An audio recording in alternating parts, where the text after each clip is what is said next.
think of God as a principle that underlies everything, then how can a principle, something which is abstract, come down to earth as an avatar? You see, the Hindus will address this issue of avatar in two ways.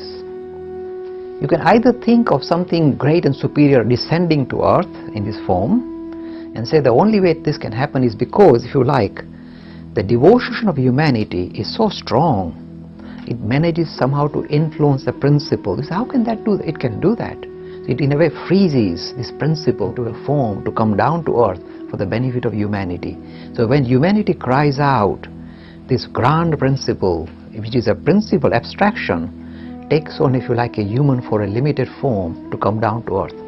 Now you may surprise, you may think, where do we hear that? The Rig Veda, the Purushokta, is a beautiful place. It says, look at the power of this teaching. It says, God has to give up his Godhead, or the idea of a principle, and take on a limitation to be born on this earth. So he has to give up his Godhead. He has to, in a way, sacrifice. This is what Purushokta is. He's saying that sacrificing the Purusha. He's sacrificing the God. Sacrificing this God as a principle and taking on a limited human form. This beautiful, infinite principle is prepared to reduce itself and take on a human form and come and interact with us. This is how we define in the Rig Veda the idea of, Purushokta, the idea of the ultimate reality becoming visible in the human form.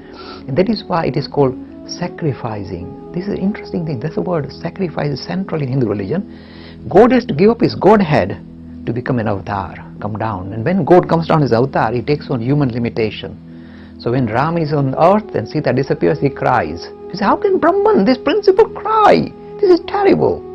But when he takes on a limitation, he pays a price as well. So all the emotion that we feel, he feels too. This is one approach. This is philosophic. The second approach is the other way around. It says really God doesn't descend down to earth. He never came down to earth anywhere.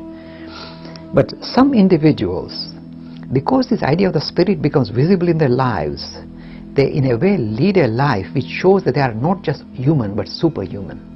So it is not Narayan coming down as Nara, but Nar discovering his identity as Narayan. So it's not that God coming down, we become godly. And this is the, if you like, the conclusion. It says that, look, it is nice to believe in an avatar. Why don't you become an avatar? You say, oh, this is too much. He says, you recognize your own divinity. If you realize that you are the spark of the divine, you don't have God coming down. It is yourself. So you turn into an avatar. So if you, when you see the film Avatar, in fact, this is what they're doing. That's why the Avatar film is borrowed. Look, it has borrowed a lot from Hinduism. You know that? The word Avatar is from Hinduism. So they borrowed a lot. In fact, all the Star Wars, they borrowed stuff from, the May the Force be with you. They're talking the Mother Goddess, Shakti. That's what we're talking about. So a lot of these Western thinkers, using very innovative styles, have already incorporated some of these very powerful ideas of Hinduism in the media, in the entertainment industry. And that's why they catch attention. That's why Star Wars is really these deeper ideas of spirit that is making them exciting and kind of accessible to the youth. They like this magic and power and strength. So two ways. You can think of the principle kind of being pulled down by humanity saying, come on, play with us. Or the second way is the one I prefer, to say that it's really the individual who reaches Godhead, because he discovers his identity as spirit, as Atman, and from being an ordinary person like the rest of us, he becomes an avatar. In fact, the story of Ramayana, there's a second story of Ramayana that you perhaps don't know. Not just the ordinary Valmiki Ramayana, Tulsi Ramayana. There's another Ramayana called the Vashishta Ramayana. This talks about Ram, how Ram is from an ordinary person become this super personality. So the teachings of Vashishta. Vashishta was teaching him about the secrets of Atman. There's no fighting a demon, and then killing all these monsters and all that. He was fighting the inner demons and breaking free from his own limitation and discovering the Atman. This is called Maharamayana, in fact, Adhyatma Ramayana.